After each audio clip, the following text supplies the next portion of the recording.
Pour une bonne compréhension de ce que dont nous aimerions aborder ce soir.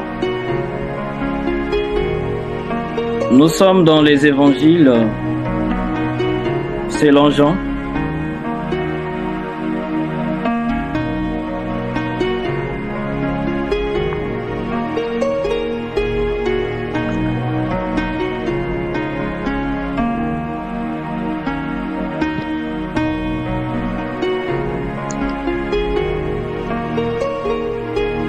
Ok. Qui peut faire la lecture? Ça, c'est visible? Oui, c'est visible. Ok, nous sommes dans Jean chapitre 3. Hein. On peut commencer avec le premier verset. Chapitre 3 hein, que nous avons là. Oui.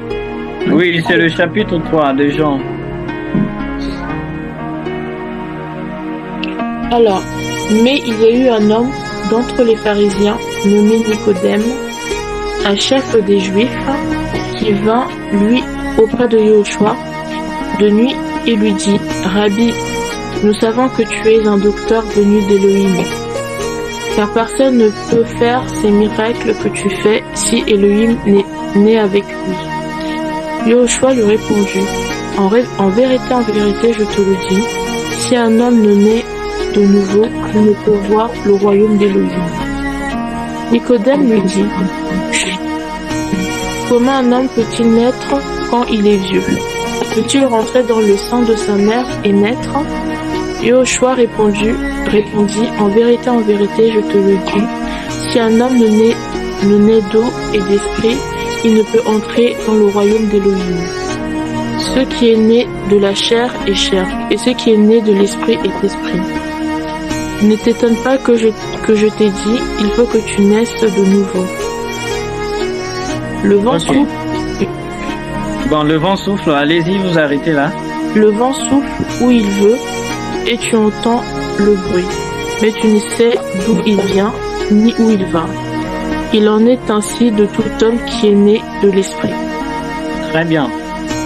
Ok, par rapport à ce chapitre que nous venons de lire, je pense que vous pouvez déjà avoir une idée, car vous l'abordez aussi bien lorsque je vous ai écouté, après vous avoir interrogé sur la nouvelle naissance, et je pense que vous m'avez bien répondu. Et c'est la question qui est traitée ici. On nous dit Jean chapitre 3, le verset 1er, mais il y eut un homme d'entre les pharisiens nommé Nicodème, un chef des Juifs, qui vint lui après auprès de Yahushua de nuit et lui dit, Rabbi, nous savons que tu es un docteur venu d'Élohim, car personne ne peut faire ces miracles que tu fais si Élohim n'est avec lui. Yahushua lui répondit, en vérité, je te le dis, si un homme ne naît de nouveau, il ne peut voir le royaume d'Élohim. Et voilà, en lisant la suite, vous allez comprendre. Ici, là, Nicodème, il ne voulait pas du tout comprendre. C'est pas de sa faute, je répète, parce que c'était pas facile pour lui de comprendre ce langage. Naître de nouveau comment? Quelqu'un qui est devenu déjà vieux. Donc, cette personne va-t-elle rentrer dans le ventre de sa maman et renaître?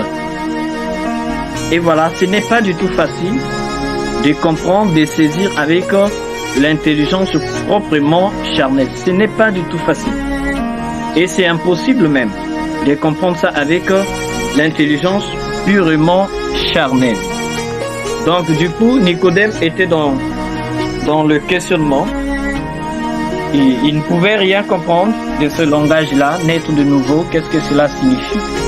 Moi, je suis déjà vieux, donc je vais repartir, rentrer comment dans le ventre de ma maman, de ma mère, après renaître.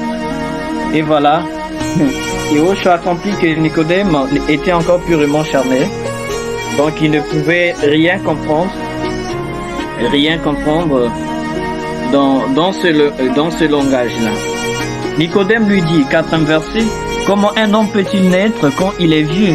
Peut-il rentrer dans le sein de sa mère et naître? Voyez-vous le raisonnement que Nicodème a eu? Ce n'est pas de sa faute, il raisonnait purement charnel. Il avait un raisonnement purement charnel, donc on peut le comprendre.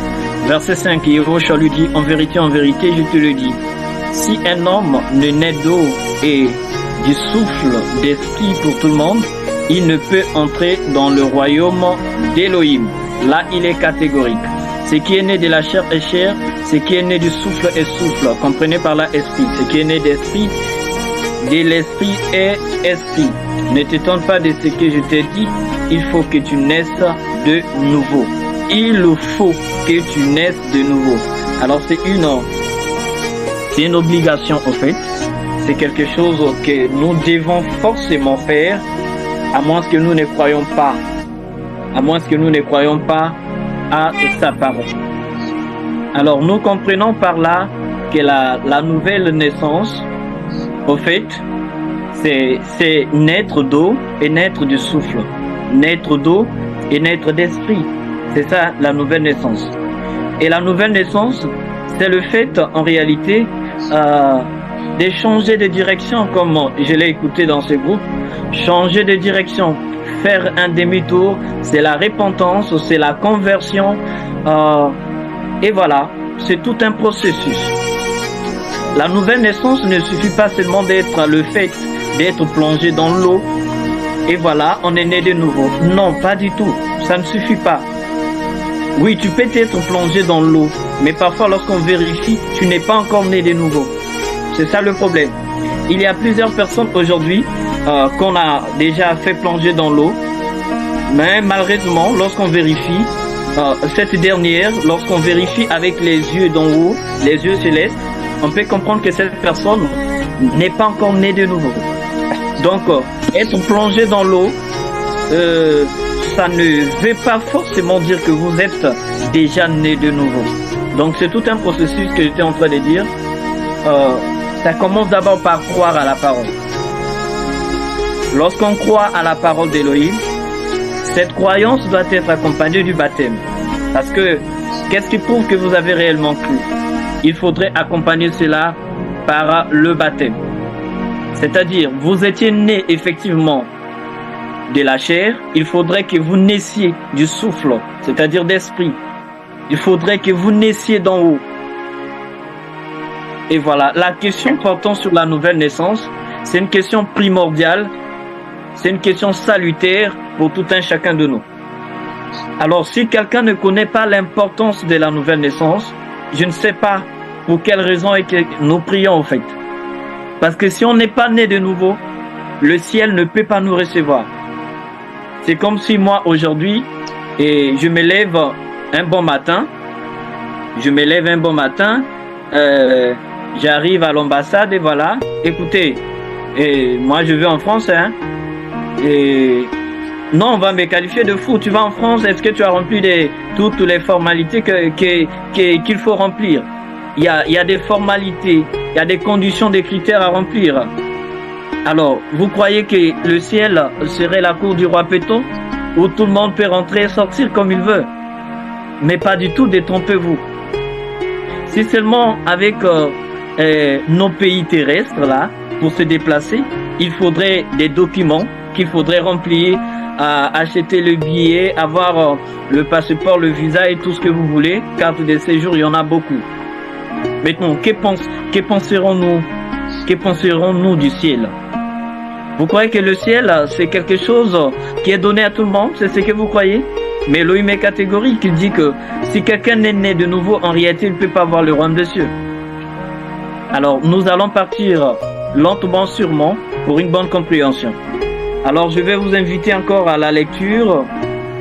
Juste une question de vous emmener à une bonne compréhension de notre sujet, là où nous sommes, sur quoi est-ce que nous sommes en train de parler. Vraiment, ma prière est que vous puissiez comprendre cet enseignement. C'est ça ma prière. Si vous comprenez cet enseignement, je vous assure que vous n'aurez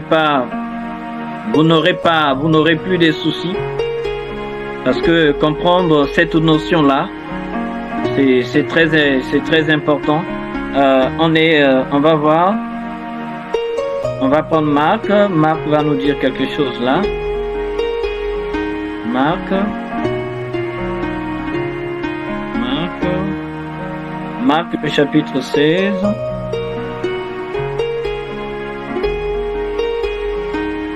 Marc chapitre 16.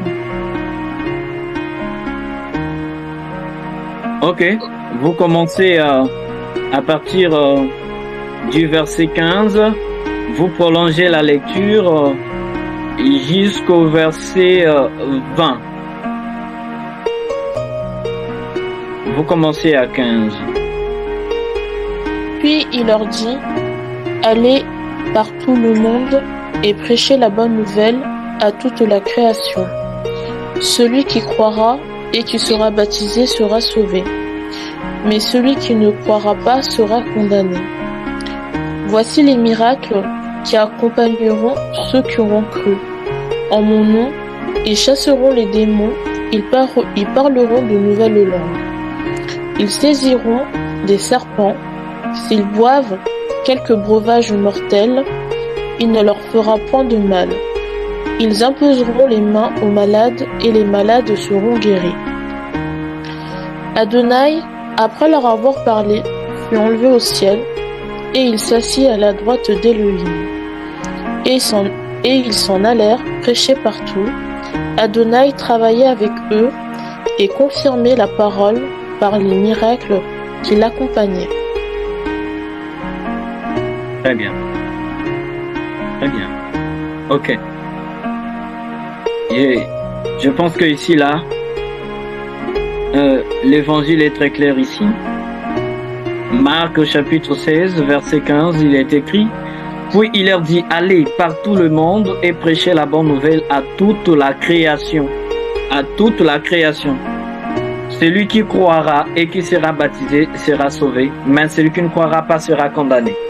Voyez-vous, ici, là, il est très clair dans son langage.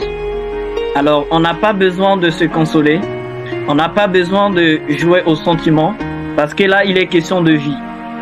Il est question de vie, donc il faudrait que c'est lui à qui on a légué cette responsabilité-là d'enseigner les autres, doit avoir cette capacité-là de présenter la parole, l'évangile, au peuple d'Élohim comme il se doit.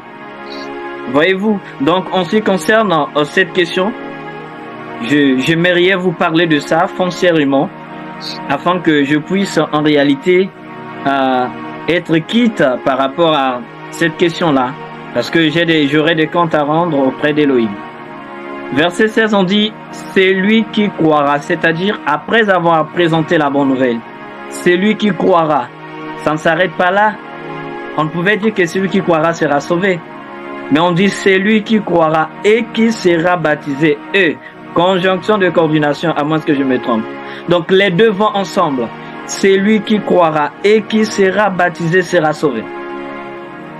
Donc les deux vont ensemble. Tu crois, oui, ça ne suffit pas. Tu crois la parole, c'est bien. Mais qu'est-ce qui prouve que tu crois réellement? Parce que tu peux le confesser aussi de ta bouche, mais en réalité, de ton cœur, tu ne confesses pas cela. Tu crois, ok, mais tu dois naître en lui, au fait. Tu crois en lui? Oui, je crois en lui. Mais il faudrait que tu puisses naître. Celui qui croira et qui sera baptisé sera sauvé. Mais celui qui ne croira pas sera condamné. Il est très clair. Si tu ne crois pas, tu seras condamné. C'est ça la parole d'Élohim. C'est ça la parole d'Élohim. Il dit que voici les miracles qui accompagneront ceux qui auront cru en mon nom. Le vrai baptême, je précise. Une personne qui est réellement baptisée, ces signes-là doivent réellement l'accompagner. C'est lui qui aura, ceux qui auront cru en mon nom, il précise toujours. Raison pour laquelle j'ai l'habitude de vous dire que le nom est salutaire. C'est ceux qui auront cru en mon nom. Et lui, il répète inlassablement sur le sujet de son nom. Le nom est salutaire, s'il vous plaît. Ils chasseront les démons. Ils parleront de nouvelles langues. S'ils saisiront des serpents, s'ils boivent quelques breuvages mortels, il ne leur fera point de mal. Ils imposeront les mains aux malades et les malades seront guéris. Si je peux m'arrêter encore ici. Donc ici, là, nous comprenons qu'une personne naît de nouveau. Cette personne-là, ces choses-là doivent se manifester en elle. Mais tout cela dépend de la conversion de la personne. Si cette personne est réellement convertie. Si la personne est réellement convertie. Parce qu'il y a plusieurs personnes qui vont dans les eaux du baptême juste pour aller s'amuser. Parce que j'ai vu la sœur Laurence s'est fait baptiser, la sœur Titi, la sœur Oriane ou la sœur Chantal ou la sœur Chris. Bon, et voilà. Et autant pour moi, moi aussi je vais me faire baptiser. Le frère Rodrigue s'est fait baptiser, moi aussi je vais le faire. Le frère André, moi aussi je vais le faire. Ce n'est pas une question de suivisme ici là. Non, le baptême c'est un engagement d'une bonne conscience. On ne blague pas avec. On ne blague pas avec. On ne blague pas avec. C'est le fait de mourir et ressusciter. Donc c'est très profond. Faut pas blaguer avec la nouvelle naissance. Alors, dans le livre, dans l'évangile de Marc, c'est que nous pouvons tirer comme leçon ici, c'est que le baptême, c'est pour une personne qui a cru. Tu as cru à la parole, tu dois être baptisé, afin que Elohim habite en toi. Tu dois être baptisé afin que Elohim prenne le contrôle de ta vie. Ok.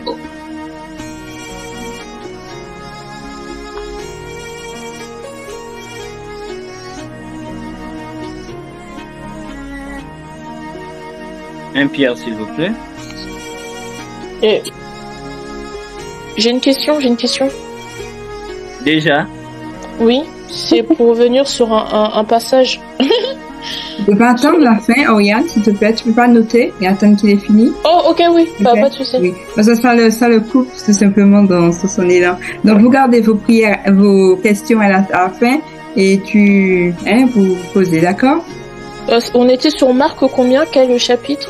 On était 15, dans Marc chapitre 16, 16-15. verset 15 jusqu'à la fin. Ok, c'est bon, Ok. merci. Ok, merci à vous. Donc vous notez ça, n'oubliez pas s'il vous plaît.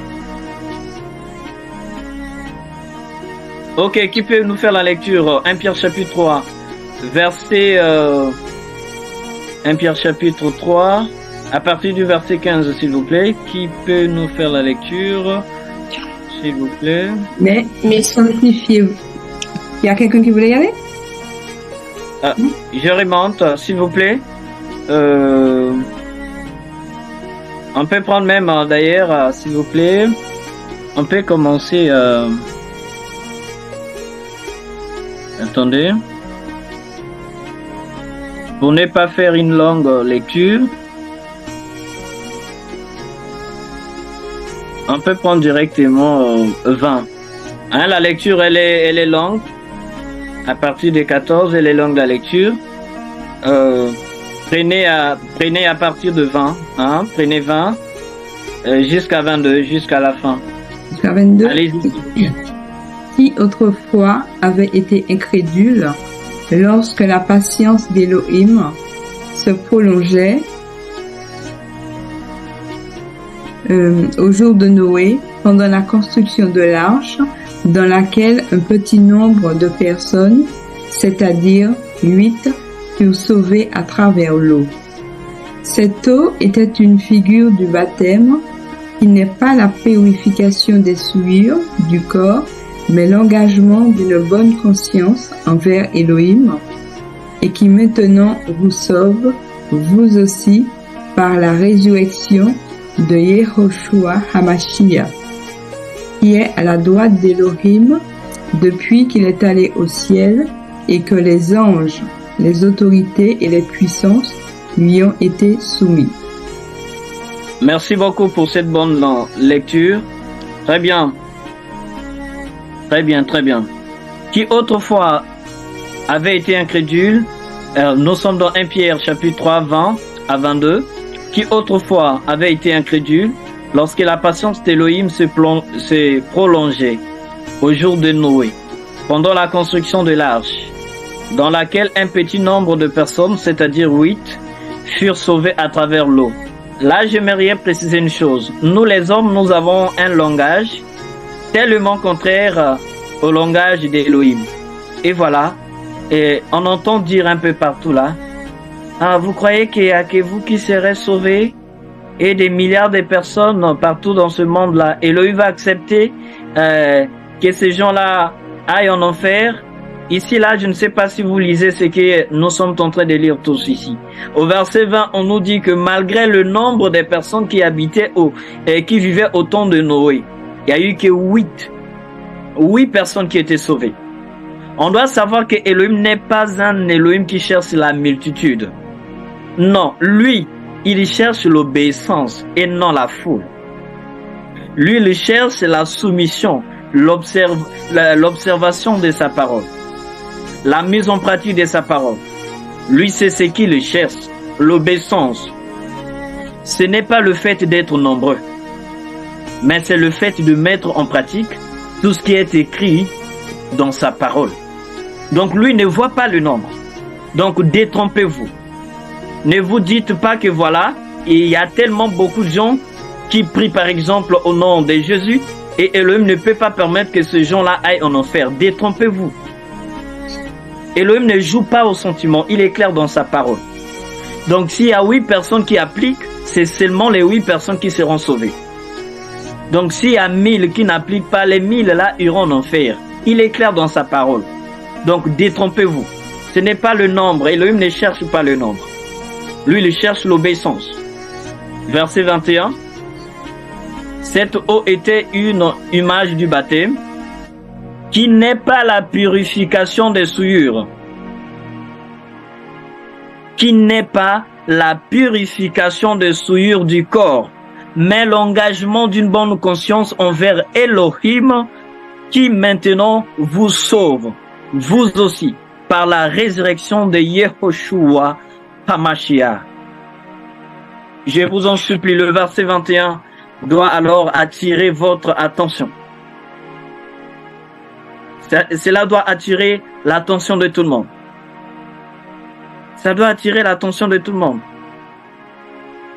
Le baptême, je répète, ce n'est pas la purification des souillures du corps, c'est-à-dire, pendant la journée, tu as eu tellement à te promener, et voilà, tu as contracté des souillures, c'est-à-dire la saleté, il faudrait que tu te laves, tu vas prendre ta douche. Non, ce n'est pas de ça dont on parle. Le baptême, ce n'est pas le fait de se laver dans sa douche, non. Donc, ce n'est pas la purification de saleté de la chair. Mais, c'est l'engagement d'une bonne conscience, pas envers Nathan, mais envers Elohim. Et qui maintenant vous sauve. Souvenez-vous de Marc 16, on dit celui qui croira et qui sera baptisé sera sauvé. Et c'est ce qu'on nous répète ici. Et qui maintenant vous sauve. Qu'est-ce qui nous sauve? Le fait de croire à la parole d'Elohim. Ok, nous subissons la nouvelle naissance en son nom. Une fois que cela est fait, nous marchons désormais avec lui. Et voilà, le salut nous est assuré. Vous aussi, par la résurrection de Yehoshua HaMashiach.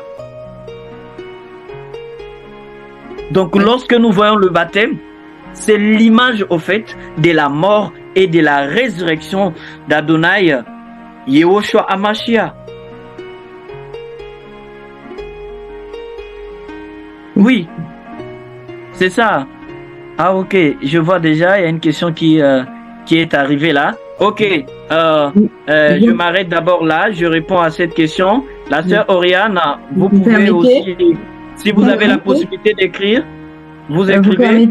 Vous permettez c'est pour Christiane qui vient pour la première fois. C'est juste pour lui expliquer que lorsqu'on parle de Yehoshua HaMashiach, c'est le vrai nom de Jésus, hein, Christiane? Pour ça, ne vous en faites pas, sœur Laurence. Je gère, hein. Ne vous en faites pas.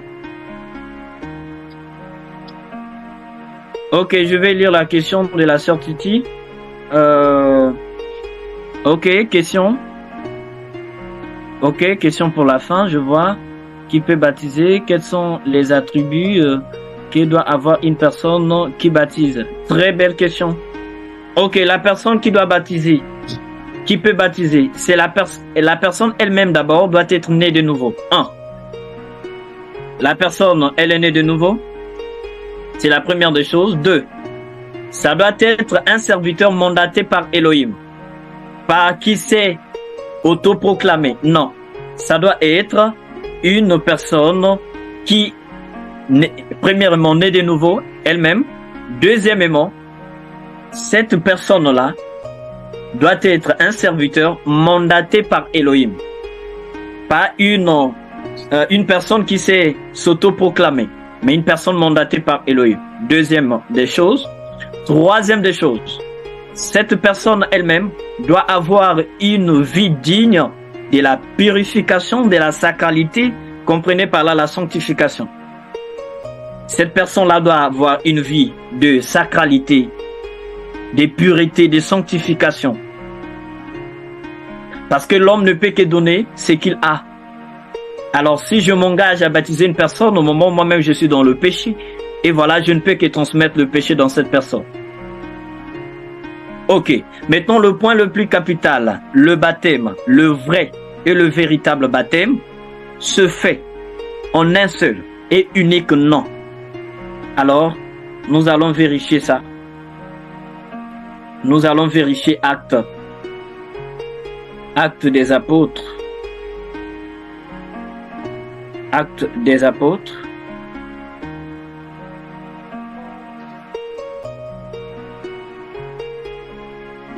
Chapitre 2.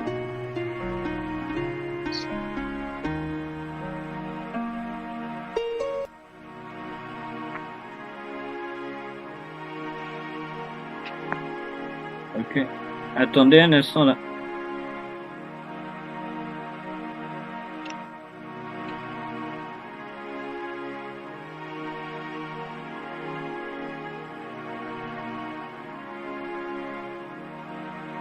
Permettez un instant.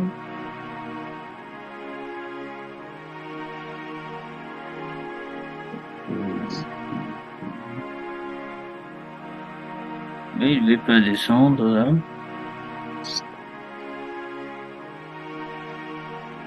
Il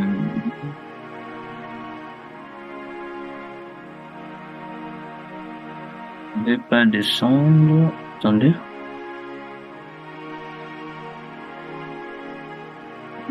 Okay.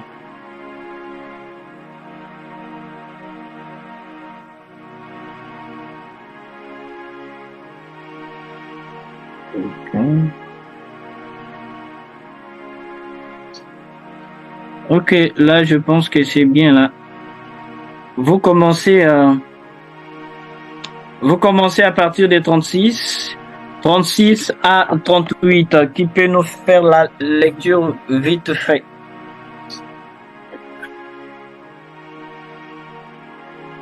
Que toute la maison d'Israël sache donc avec certitude qu'Élohim a fait Adonai et qu'Amashia ce Yehoshua que vous avez crucifié. Après avoir entendu ce discours, ils eurent le cœur vivement touché et ils dirent à Pierre et aux autres apôtres, « Hommes, frères, que ferons-nous » Pierre leur dit, « Repentez-vous et que chacun de vous soit baptisé au nom de Yehoshua Hamashiach pour le pardon de vos péchés et vous recevrez le don. » Je sais pas la suite. Je vois pas la suite. Ok. Je sais pas s'il y a une suite. Le don du Saint-Esprit. Ok, on peut s'arrêter par là. Non. Je vois, il y a une partie très intéressante. Prenez 39. Car la promesse est pour vous, pour vos enfants, Oui. et pour tous ceux qui sont au loin, et aussi grand nombre qu'Adonai, notre Elohim, les appellera. Ok. Wow. Merci pour cette bonne lecture. Ok. Après avoir Acte chapitre 2, je prends 36 si vous voulez. Que toute la maison d'Israël sache donc cette certitude qu'Élohim a fait. Adonai et Hamashiach, c'est Yehoshua que vous avez pondu. Après avoir entendu ces discours, verset 37, ils eurent le cœur vivement touché. Suivez très bien. Suivez très bien. Après avoir entendu ces discours, ils eurent le cœur vivement touché. Quel est ce discours-là? Pierre était en train de témoigner de Yehoshua HaMashiach, dont j'aimerais préciser. Ok, le nom est un mot qui sert à désigner une personne ou une chose. Le nom propre est un mot invariable d'une langue à une autre. Le nom propre est un mot invariable d'une langue à une autre, d'un pays à un autre. Le nom commun, d'une façon générale, est comment est-ce qu'on appelle, est variable d'une langue à une autre. Mais le nom propre est un variable. Ok, qu'est-ce que je vais dire par là? Je vais préciser tout simplement que c'est lui qui était venu pour nous sauver, le sauveur de l'humanité, selon Matthieu 1, le verset 21. L'ange Gabriel s'est communiqué à Joseph, c'était en hébreu. Il se communiquait à Marie, c'était en hébreu, de leur vrai nom Myriam et Yosef. La communication s'est déroulée en hébreu. Et le nom qui a été dicté aussi, c'est un nom hébraïque, c'est-à-dire Yehoshua HaMashiach. Ok. Maintenant, nous on s'attache à ce nom hébraïque-là, son nom véritable, parce qu'il a été écrit dans Actes chapitre 4, le verset 12. Il n'y a de salut en aucun autre, car il n'y a sous le ciel aucun autre nom qui nous ait été donné par lequel il nous faille être sauvés. Donc le salut se trouve dans son nom, raison pour laquelle nous nous braquons sur son nom véritable. Ok, que dire des autres noms? Les autres noms sont nés, c'est le fruit de la traduction. C'est le fruit de la traduction, mais il s'avère que le nom propre ne se traduit jamais. D'où, pour se conformer à la volonté d'Élohim, on a décidé de ne pas traduire son nom. Nous, on l'appelle tel qu'on l'avait appelé en hébreu, la manière dont tous les apôtres l'avaient appelé, le nom que l'ange avait dicté. Voilà, on se fiche là. À la suite du temps, pour ceux qui sont nouvellement venus, n'hésitez pas pour les questions. Je m'arrangerai à vous faire des enseignements, que ce soit des vocales, des vidéos, je le ferai pour vous afin que vous compreniez sur l'enseignement du nom. J'avance. Donc lorsque je dis Yehoshua, comprenez par là le nom véritable, Yehoshua HaMashiach, comprenez par là le nom véritable de Jésus-Christ. Ok. Ok. Après avoir entendu ces discours, c'est-à-dire la parole, après avoir entendu la parole, ils eurent le cœur vivement touché. Et ils dirent à Pierre et aux autres apôtres, « Oh mon frère, que ferons-nous » C'est la question que tout le monde doit se poser. « Oh mon frère, que ferons-nous » Verset 38. Pierre leur dit, Pierre est très clair dans sa réponse. Pierre leur dit, « Répentez-vous, que chacun de vous soit baptisé au nom de Yehoshua HaMashiach pour le pardon de vos péchés et vous recevrez le don du souffle sacré. » Comprenez par là le Saint-Esprit. Et vous recevrez le don du souffle sacré. Pierre leur dit, répentez-vous. Tout commence par la repentance. Et qu'est-ce que signifie la repentance? La repentance, c'est faire un demi-tour. Qu'est-ce que cela veut dire? Tu empruntais un chemin qui n'était pas bon, et voilà, tu as écouté la parole, tu fais un demi-tour. Donc, c'est-à-dire tu regrettes de la voie que tu avais suivie. Tu fais un demi-tour. C'est-à-dire, j'ai suivi une mauvaise voie. Là, j'ai écouté la parole, je change de direction. Donc, la repentance, c'est changer de direction. La repentance, c'est faire un demi-tour. C'est-à-dire, regretter du chemin qu'on avait emprunté. Regretter des choses qu'on avait faites. Regretter tout ce qu'on avait posé comme action qui n'était pas conforme à la volonté d'Élohim. Tout ce qu'on a reconnu étant que péché, étant que mal. Tout ce que la parole a dit que ça, c'est un péché, voilà. On se répand, on regrette au fait. Nous regrettons de cela. Nous changeons de voie. C'est ça la repentance. Faut pas aller loin pour chercher je ne sais pas quel genre de terme. La repentance, c'est un demi-tour. Changer de direction. C'est regretter de sa vie passée. Regretter de ce qu'on a posé et voilà, je change. C'est comme je suis en train de parler et si je commettais une erreur, je pourrais dire pardon, veuillez m'excuser, excusez-moi, j'ai commis là. C'est ça la repentance. J'ai regretté ce que j'ai fait, je reconnais, j'ai mal fait, je demande pardon et je change mon langage, je change de direction, je change mes comportements, ma manière de faire des choses, ma manière de voir les choses, ma manière d'agir, ma manière de penser. Là où je vais, je fréquente qui, je fais quoi. Et voilà, c'est un changement. Une fois que l'on regrette de notre vie passée et que chacun de vous soit baptisé, tu reconnais que tu as mal fait, tu reconnais que tu étais dans le péché, et voilà, tu changes maintenant de direction, tu changes maintenant de vie, tu es baptisé. Mais au nom de qui? Au nom de Yehoshua HaMashiach. Et voilà, son nom c'est Yehoshua HaMashiach. Bon, le baptême ne peut que se produire en son nom véritable. J'aimerais vous préciser quelque chose. Tout baptême, toute opération de baptême qui est effectuée dans un autre nom, je vous assure, ce n'est pas salutaire. Le salut se trouve en aucun autre nom, s'il vous plaît. Nous allons revenir sur... je ne vais pas quitter sur le cran là, Acte chapitre 2.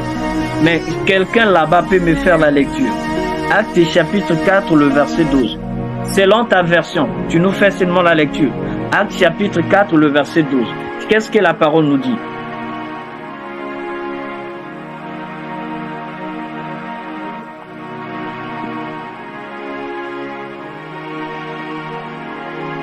Acte chapitre 4, le verset 12, la lecture. Dans d'autres versions, c'est ça? Oui. Oui, oui. Alors je vais le faire. Il n'y a Allez-y, pas de merci. salut en aucun autre, car il n'y a sous le ciel aucun autre nom qui ait été donné parmi les hommes par lequel nous devions être sauvés. Ok, on a dit, on a combien? 2, 3, 4, 5? Aucun autre. Cher Chantal, vous J'ai êtes? pas compris. Aucun autre. Ok, ma question est la suivante. On a dit dans Acte 4, 12, il y a combien de noms qui peut sauver? Combien? 1, 2, 3? Il y en a qu'un seul. Merci beaucoup. Merci beaucoup. Il y en a un seul. C'est le nom de Yehoshua HaMashiach. Il n'y en a pas deux, s'il vous plaît. Ne jouons pas au fanatisme. Ne jouons pas à l'éthique. Non, non, non, non, non. Ne conjuguons pas tout au passé. Ne conjuguons pas tout à l'habitude. Non, nous sommes habitués. On nous avait dit, on avait fait. Non, ce n'est pas ça la question. Là, il est question de vie ou de mort. Alors, Elohim n'est pas un Elohim de désordre, mais plutôt d'ordre. Lorsqu'il dit qu'il y a de salut en aucun autre, ça veut dire qu'il tient de l'importance, de l'intérêt pour son nom. Alors, si aujourd'hui nous avons plusieurs noms, Jésus, Yeshua, je ne sais pas, Jésus, tout ce que vous connaissez là, tout ce que vous connaissez très bien, là on a maintenant plusieurs noms. C'est le contraire de ce qui est écrit. C'est le contraire de la parole. Alors, nous n'allons pas suivre ce qu'on nous dit, mais nous devons suivre ce que la parole nous dit.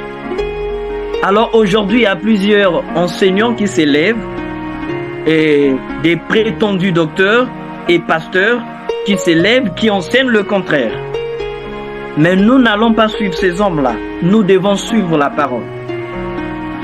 Même moi qui vous parle, je ne vous demande pas de me suivre, mais suivez la parole. Donc ce que je dis, je ne le dis pas de moi-même, je le dis de la parole. Donc si je dis ce qui est contraire à la parole, là vous pouvez me condamner. Mais je fais que dire ce qui est écrit dans nos Bibles à tous. Alors le salut se cache que dans son nom. Alors je n'accepterai pas que moi, Nathan Moulangou, j'arrive aux États-Unis, on change mon nom, j'arrive en France, on traduit mon nom. Ça ne se fait pas. Un auteur, lorsqu'il écrit son livre, par exemple en français, lorsqu'on le traduit en espagnol, en anglais, dans d'autres langues, on traduit le contenu, mais on ne traduit pas le nom de l'auteur. Vous n'allez pas le contredire, vous serez d'accord avec moi.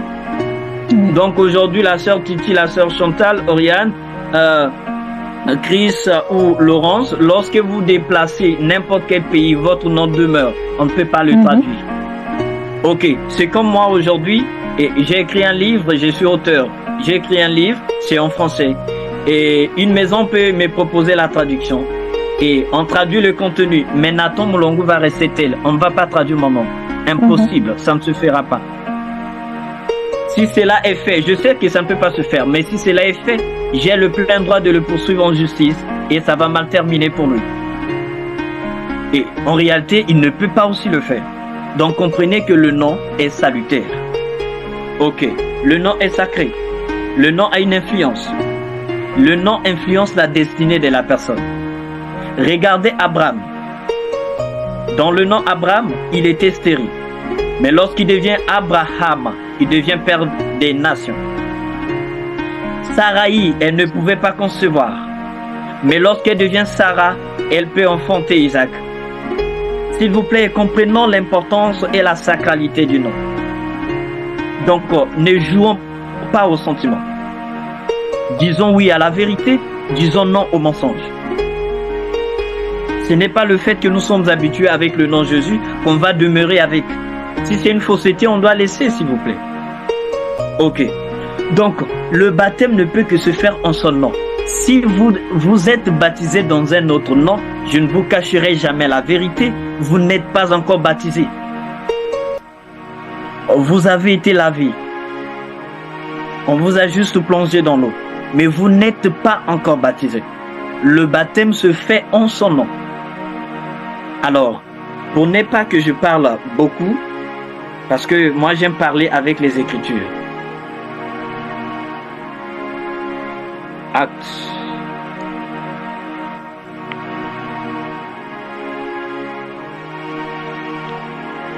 Les actes des apôtres.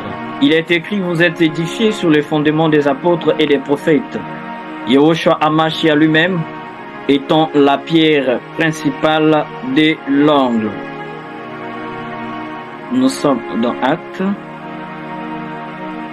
chapitre 19. Ça peut vous étonner, parfois vous lisez ça, mais vous ne prêtez pas attention. Mais ce soir-là, on va prêter attention.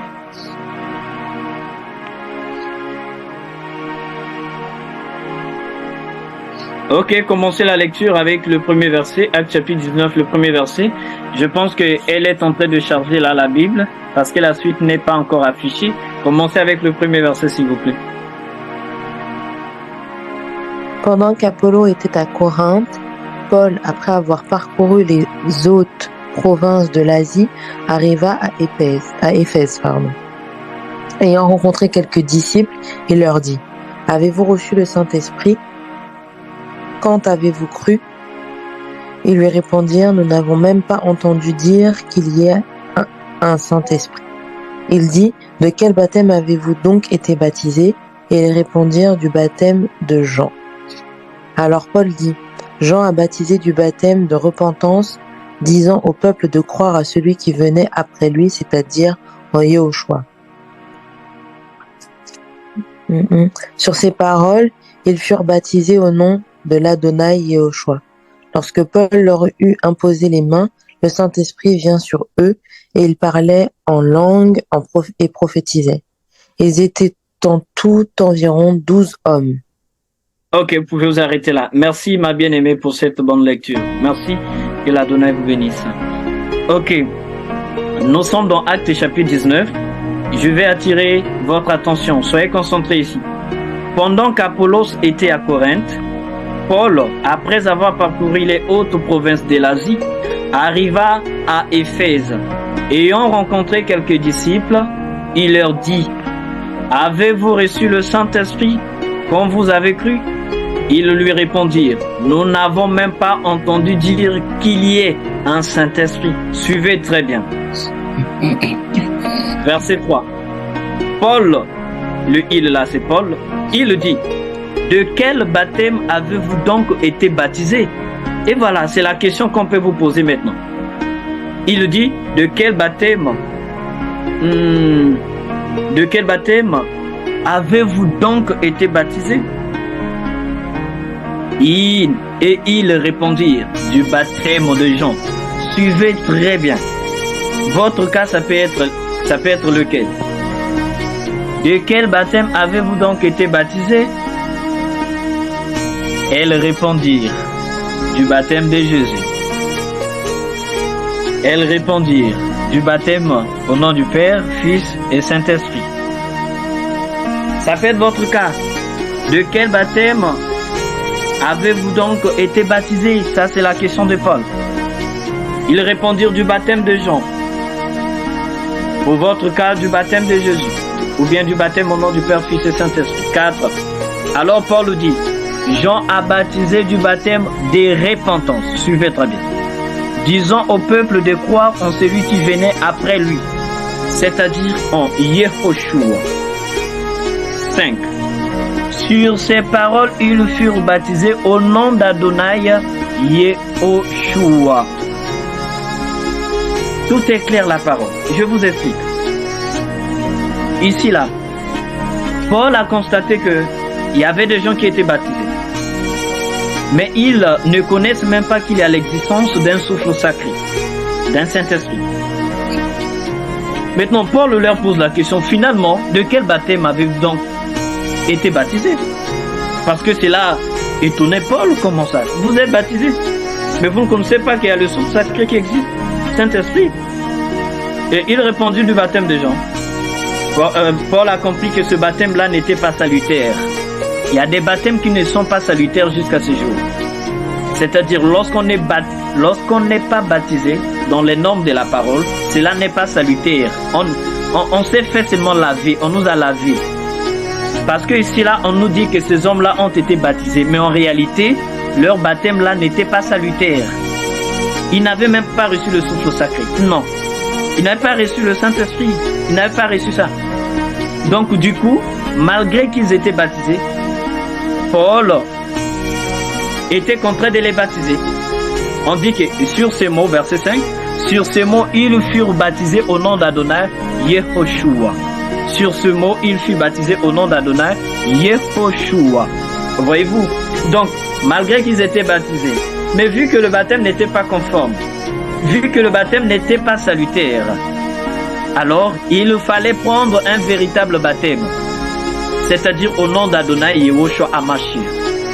Ça peut être le cas pour vous. Il est question de salut. On dit que ce baptême vous sauve. Si celui qui croira et qui sera baptisé sera sauvé.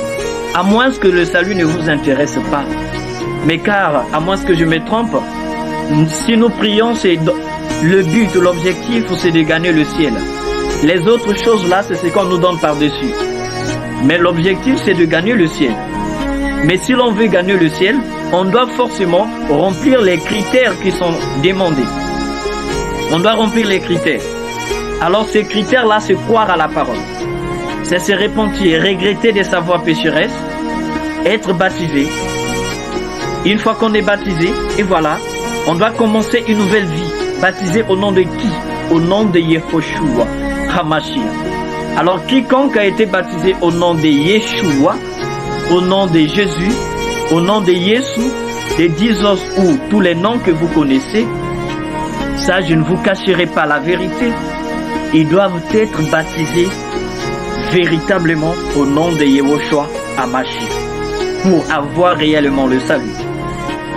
Parce que plusieurs de ceux qui peuvent prétendre dire que je suis baptisé, mais ils n'ont pas le souffle sacré. Ils n'ont pas ce qu'on appelle le Saint-Esprit, ils n'en ont pas. Il y a beaucoup de choses.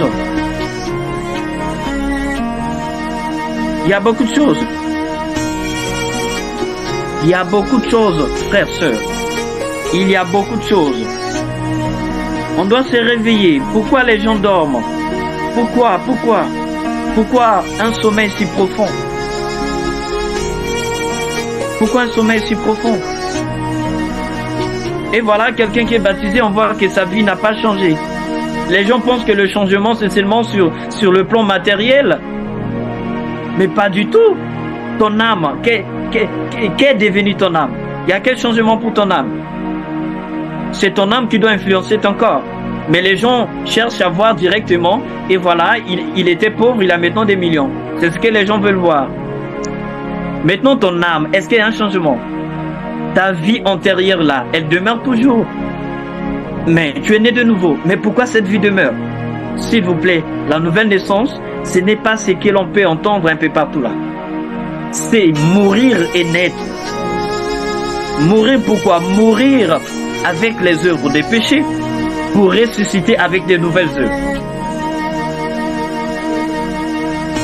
Ne blaguons pas, la vie éternelle, on ne donne pas ça sur un plateau. Non, détrompez-vous. Il y a des critères à remplir. Détrompez-vous.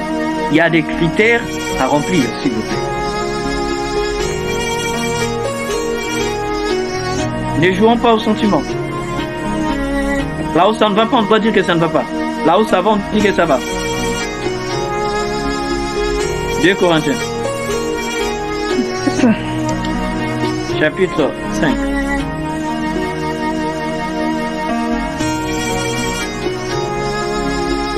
Verset commencé à partir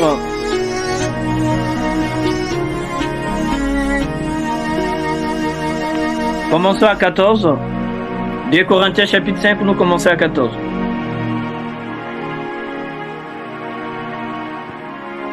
Car l'amour d'Élohim nous presse, parce que nous estimons que si un seul est mort pour tous, tous donc sont morts.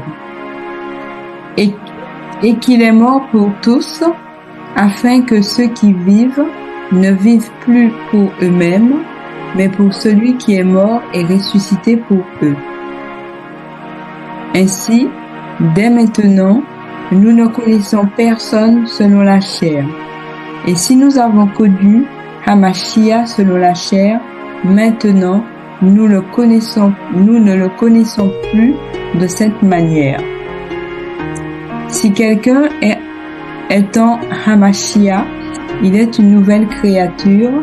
Les choses anciennes sont passées. Voici, toutes choses sont devenues nouvelles. 18. Et tout cela vient d'Élohim, qui nous a réconciliés avec lui par Hamashia et qui nous a donné le ministère de la réconciliation. Car 19. Élohim était en Hamashia, réconciliant le monde avec lui-même, en n'imputant point aux hommes leurs offenses. Et il a mis en nous la parole de la réconciliation. Ok, on peut s'arrêter là. 2 Corinthiens chapitre 5, 14 à 19. Je commence à 19. On dit, car Elohim était en Hamashiach. Qu'est-ce que cela signifie? Elohim était dans un corps humain qu'on appelle Hamashiach. Il était dans un corps humain pour venir apporter le salut à l'humanité. Elohim était en Hamashiach, réconciliant le monde avec lui-même, réconciliant l'humanité, réconciliant les hommes que nous sommes avec lui-même. En n'imputant point aux hommes leurs offenses, et il a mis en nous la parole de la réconciliation. Et voilà, là maintenant je peux remonter sans problème. Car l'amour d'Élohim, verset 14, car l'amour d'Élohim nous presse. Parce que nous estimons que si un seul est mort pour tous, tous donc sont morts. Un seul qui est mort pour tous, c'est Yehoshua Hamashia. Tous donc sont morts. Nous mourrons aussi avec lui. C'est ce que j'étais en train de dire. Et qu'il est mort pour tous, afin que ceux qui vivent ne vivent plus pour eux-mêmes, mais pour celui qui est mort et ressuscité pour eux. C'est-à-dire une personne nouvellement née, la nouvelle créature, en réalité, ne doit plus vivre pour elle-même, mais elle doit vivre pour celui qui était mort et ressuscité pour elle. Ok, la nouvelle créature, cette personne-là, ne vit plus pour elle-même, mais elle doit vivre pour la personne qui était morte et ressuscitée pour elle. Alors Elohim était mort et ressuscité pour nous. Yehoshua Hamashia a été mort et ressuscité pour nous. Alors nous ne devons plus vivre selon nos propres convoitises, selon nos propres désirs, selon nos propres pensées, mais nous devons vivre par celui qui était mort et ressuscité pour nous, pour celui qui était mort et ressuscité pour nous. C'est-à-dire, nous devons vivre selon sa parole. 16. Ainsi, dès maintenant, nous ne connaissons personne selon la chair, et si nous avons connu Hamashiach selon la chair maintenant, nous ne le connaissons plus ainsi. 17. Si quelqu'un est en Hamashiach, suivez très bien. 2 Corinthiens chapitre 5, le verset 17. Si quelqu'un est un Hamashiach, il est une nouvelle créature. Les choses anciennes sont passées. Voici, toutes choses sont devenues nouvelles. Frères, sœurs, depuis que tu t'es fait baptiser, est-ce que toutes choses sont devenues réellement nouvelles?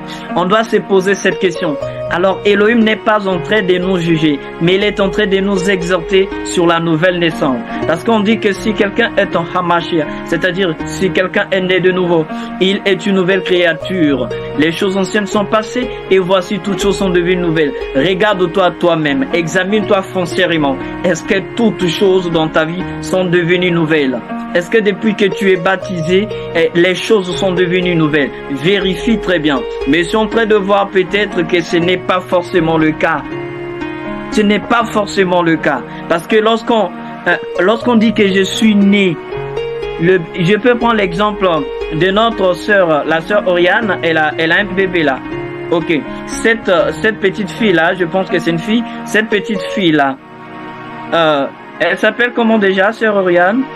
Eliana. Eliana, ok. Eliana, là où elle est, elle n'a pas de problème. Eliana, là où elle est, elle ne peut pas calomnier quelqu'un.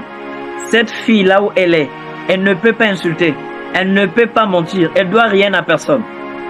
Lorsque une personne est née de nouveau, en réalité, toutes choses passent. Je suis né de nouveau, mais je suis un bébé. Je ne peux pas insulter. Et je ne peux pas mentir, en fait. Je ne peux pas faire le mal. La nouvelle créature, la nouvelle naissance. Le bébé, là, ne peut rien faire de mal. Le bébé, là, ne peut pas sortir de la chambre, là où maman l'a laissé, pour aller voler chez les voisins. C'est impossible. Le bébé, là, ne peut pas sortir, aller commettre des impudicités. Le bébé, là, ne peut pas mentir. Le bébé, là, ne peut pas être dans une situation de concubinage. Ou bien dans une situation de fornication, si vous voulez. Le bébé, là, ne peut rien transgresser de la Torah et de la loi, de la parole. C'est ça, la nouvelle créature. C'est-à-dire, l'homme du péché doit rester dans l'eau. Et l'homme nouveau doit sortir des eaux. Le baptême, c'est le fait de mourir avec Elohim, Yehoshua HaMashiach, et ressusciter ensemble avec lui. Le baptême, on ne blague pas avec, s'il vous plaît. La nouvelle naissance, ce n'est pas ce que l'on peut entendre un peu partout là. C'est toute une vie, s'il vous plaît. C'est mourir et naître. Et tout cela vient d'Elohim, qui nous a réconciliés avec lui par Hamashiach et qui nous a donné le ministère de la réconciliation. Oui, Elohim nous réconcilie avec lui-même. Ok, il nous réconcilie avec lui-même. C'est-à-dire, sans le baptême, on est encore dans une vie de péché, étranger de sa présence, étranger de sa maison. Alors, par le baptême, il était mort ressuscité pour nous. On est baptisé, né de nouveau. Il y a une réconciliation. Jean chapitre 1er, versets 12 à 13. Jean chapitre 1.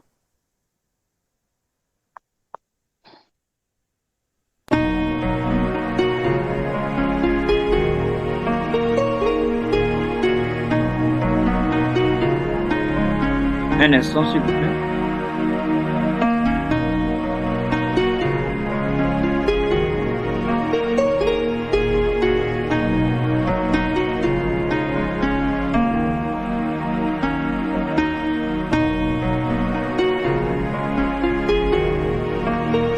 Ok, je vais zoomer plus. Ok. Verset 12 à 13, s'il vous plaît. Jean chapitre 1, 12 à 13. Mais à tous ceux qui l'ont reçu, à ceux qui croient en son nom, elle a donné le pouvoir de devenir enfants d'Élohim, lesquels sont nés.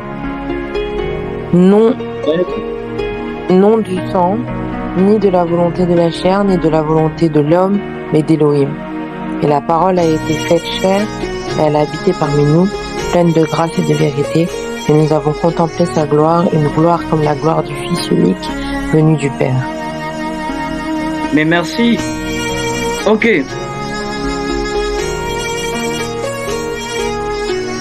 Mais à tous ceux qui l'ont reçu, qu'est-ce qu'ils ont reçu? À tous ceux qui l'ont reçu, c'est-à-dire qui ont écouté l'évangile, qui ont pris la peine d'écouter l'évangile, qui ont accepté à cette parole et qui commencent à vivre par elle, c'est-à-dire quiconque a reçu Hamashia, c'est cette personne qui a écouté la parole, s'est repenti, il y a eu la conversion, la personne est née de nouveau. Ok, à tous ceux qui l'ont reçu, à tous ceux qui croient en son nom. Vous voyez, hein, le sujet sur le nom ne fait que revenir. Ne pensez pas que le nom d'Elohim n'a point d'importance. Non, non, le nom est capital. À tous ceux qui l'ont reçu, à tous ceux qui croient en son nom. Elle a donné le pouvoir de devenir enfants d'Elohim, lesquels sont nés. Non du sang ni de la volonté de la chair, ni de la volonté de l'homme, mais d'Elohim. Voyez-vous ici là, à tous ceux qui l'ont reçu, à tous ceux qui croient en son nom. Yehoshua Hamashiach a donné le pouvoir de devenir enfants d'Elohim, lesquels sont nés ni de la volonté de la chair, ni de la volonté de l'homme.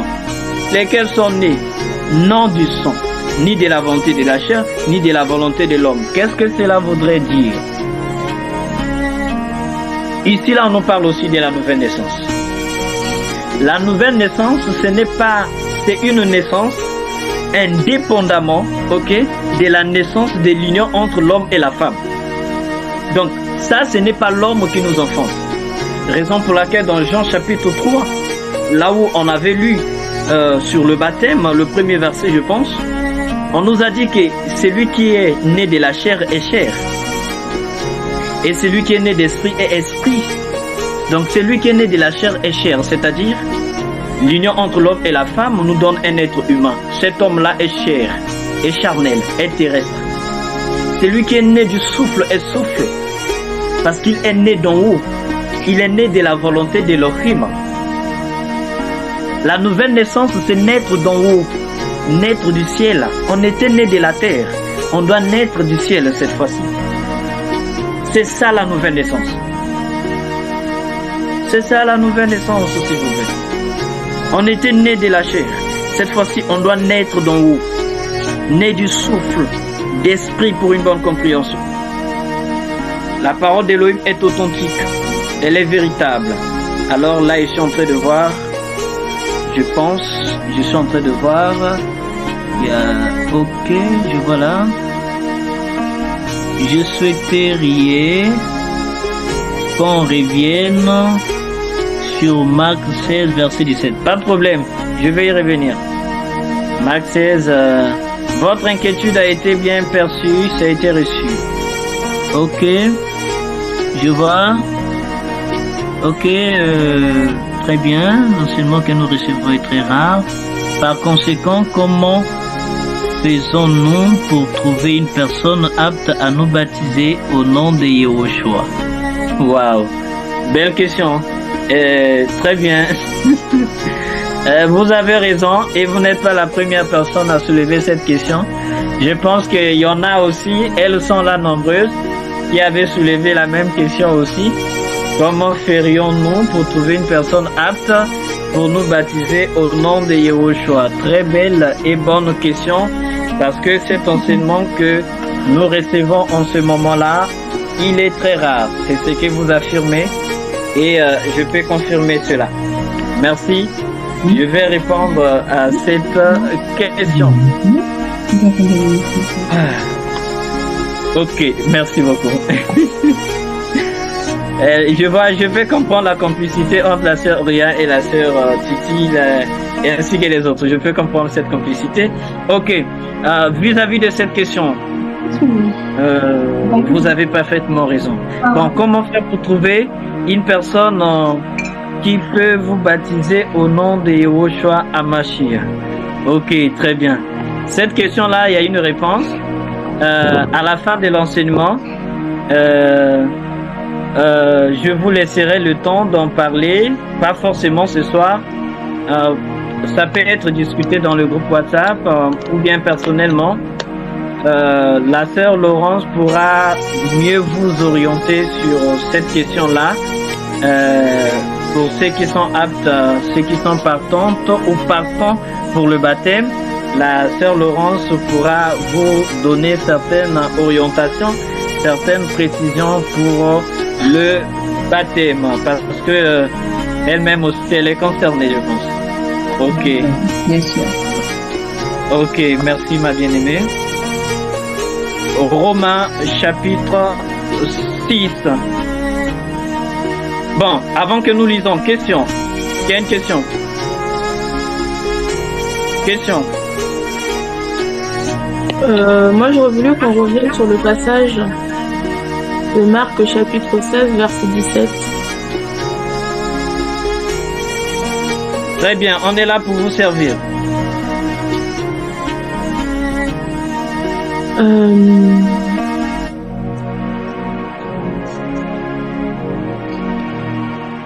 Le verset 17. Pas de souci, ma sœur, je vais l'afficher.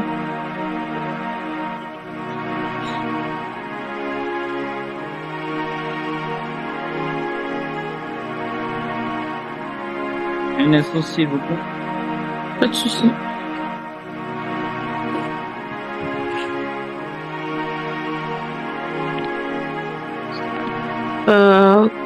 Qu'est-ce qu'on qu'est-ce que la Bible sous-entend lorsqu'on dit ils parleront de nouvelles langues?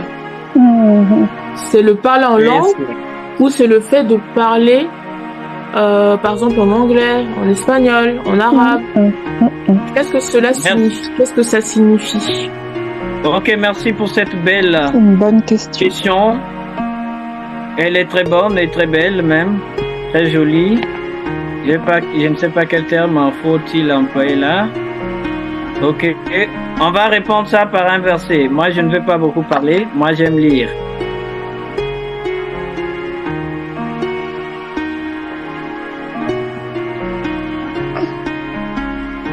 J'aime lire.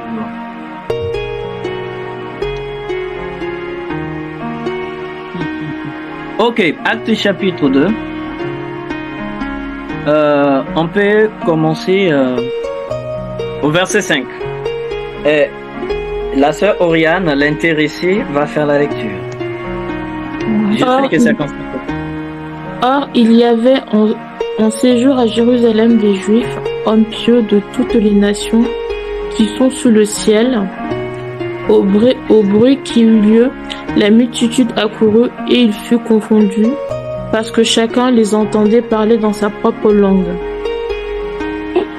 Ils étaient tous dans l'étonnement et la surprise, et ils se disaient les uns aux autres, « Voici ces gens qui parlent, ne sont-ils pas tous galiléens?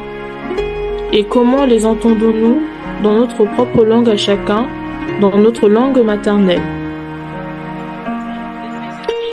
Parthes, Mèdes, Élamites, ceux qui habitent la Mésopotamie, la Judée, la Cappadoce, le Pont, l'Asie, la Phrygie, la Pamphylie, l'Égypte, le territoire de la Libye voisine de Cyrène, et ceux qui sont venus de Rome, juifs et prosélytes. Crétois et Arabes, comment les entendons-nous parler dans nos langues des merveilles d'Élohim? Vous pouvez vous arrêter là. Qu'est-ce que vous comprenez par là? Qu'est-ce que je comprends par là? Oui. Qu'ils ont parlé dans une langue que tout le monde a compris, qu'il n'y avait pas de frontière entre les langues, quoi. Mais ça ne répond pas à ma question. Ah ok, parce que vous n'avez pas encore compris. Laissez-moi le temps de vous expliquer. Oui. Ok. Chacun de nous a son travail, au fait. Ok. Je vous explique. Nous sommes là dans Actes chapitre 2. Le jour de la Pentecôte, ils étaient tous ensemble dans le même lieu. Je remonte au premier verset. Tout à coup, il vint du ciel un bruit comme celui d'un vent impétueux. Il remplit toute la maison où ils étaient assis. 3. Des langues, suivez-moi très bien. Des langues semblables à des langues de feu. C'est Oriane ainsi que les autres, suivez-moi très bien. Des langues semblables à des langues de feu. Des langues semblables à des langues de feu leur apparurent. séparées les unes des autres et se posèrent sur chacun d'eux. Ok? Des langues.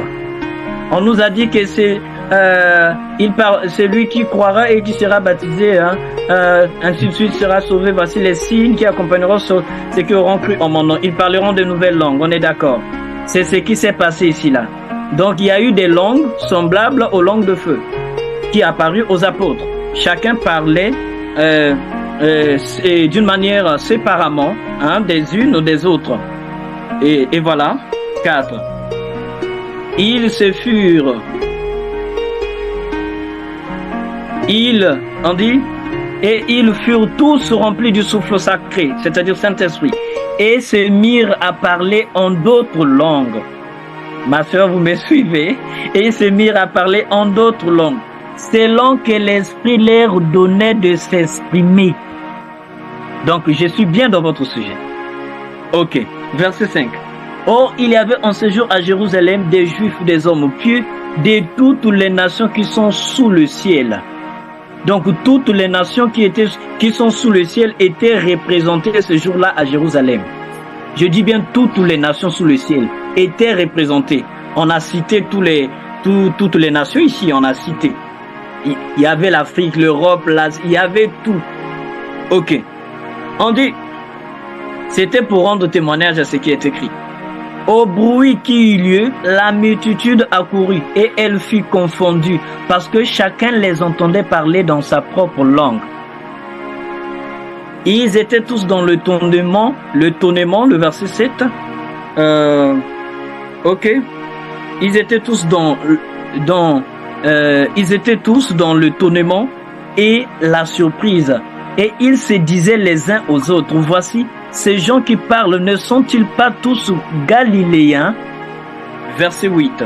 Et comment les entendons-nous? Dans notre propre langue à chacun, dans notre langue maternelle. Vous suivez? Donc, ici, là, le parler en langue, semblable aux langues de feu dont on parlait ici, ce qui était semblable aux langues de feu, c'est le son dont on pouvait entendre lorsque ces hommes-là s'exprimaient. Ok? C'était des sons comme des tonnerres. C'était des sons comme, non, je ne sais pas comment le qualifier, comme des langues de feu. Alors, lorsqu'ils s'exprimaient, et comment est-ce qu'on appelle? Les Congolais qui étaient là entendaient Pierre qui parlait en Lingala et en Kikongo. Ok. Les Juifs qui étaient là entendaient Pierre parler en hébreu et en araméen. Entendaient Matthieu parler comme ça, en hébreu, en araméen. Les Grecs qui étaient là entendaient André parler en grec. Ok. Les Français qui pourraient être là entendaient, par exemple, Luc parler en français. Donc, on entendait tout le monde parler dans sa propre langue maternelle, c'est-à-dire, moi qui arrive, je suis par exemple congolais, j'entends par exemple Jacques être en train de s'exprimer en lingala, mais moi je serais dans l'étonnement. Il a appris ça où? Il a appris ça où? Donc, à l'origine, c'est ça, le parler en langue. À l'origine, je précise, c'est ça. Frère Nathan, je peux poser cette question, s'il vous plaît? Allez-y, ma sœur. Parce que moi, vous parlez du parler en langue, mais il y a comme le parler en langue dans les églises. Qu'est-ce que c'est ça exactement, ce parler en langue? Ok. On entend des gens parler d'une certaine façon. Chika baba baba. Ouais, oui, c'est ça, c'est ça. Yende boroshende baracha. C'est pour ça que je posais la question par rapport à ce verset-là. C'est à cause de ça que je posais la question. Très bien. Reggae bereché. Mais je dis quoi? Je ne dis rien absolument. Mais non. Ça édifie personne. Ok, ça édifie personne. Je vous explique. Dans l'ensemble, vous allez m'excuser pour le terme. Je n'ai jamais vu des aventuriers comme des chrétiens. J'en ai jamais vu. Randa Borosha. Mais tu dis quoi? Toi-même qui t'exprimes, tu ne sais pas ce que tu dis. Mais moi, j'ai toujours été... ça m'a toujours... ça m'a toujours parlé ça. Je me dis, mais c'est quoi ce langage? Ok, Je vous croyais pas du explique. tout en ce langage, moi. Je crois pas. Très bien. Je vous explique foncièrement. Donc, les Yende Boroche Wana, c'est des histoires. C'est comme la sœur, n'importe quelle sœur ici ou bien n'importe quel frère.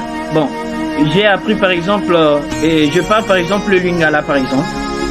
Bon, j'arrive devant par exemple un Hébreu ou bien une Française ou bien un Français qui ne connaît rien de Lingala par exemple. Je me mets à m'exprimer en Lingala. Mais cette personne sera dans l'étonnement et va, ah, waouh, et je ne comprends pas, voilà. Et la personne va entendre que des bobards dans sa tête. Là, elle ne va rien comprendre. Donc ça serait comparable à un bruit. Donc, le parler en langue, si ça ne diffuse personne, tu te tais. Parce que ce qu'il raconte là, c'est une répétition. C'est une combinaison, je ne sais pas, de voyelles et de consonnes, de syllabes. Donc, dis chi, tu dis chi. Dis ba, tu dis ba. Vas-y, combine. Chi, ba. Chi, ba, ba, ba, ba. On veut devenir des sourds mieux ou quoi? C'est vrai que ça m'a... C'est la distraction, c'est la distraction. Maintenant, un autre volet que vous devez retenir. Le parler en langue est plus que ce que l'on peut entendre aujourd'hui. Par exemple, ce que je suis en train de faire. Si j'emprunte un langage céleste pour transmettre le message d'Elohim aux hommes terrestres, mais je parle la langue du ciel, c'est le parler en langue. Le parler en langue, c'est le fait d'emprunter les mots d'Elohim, les mots du ciel, et les exprimer avec notre nature. Le parler en langue peut me pousser à dire des choses que moi-même je ne connais pas. Et Elohim m'explique parce qu'il m'entraîne dans les dimensions, en extase si je peux le dire. Je monte, je vois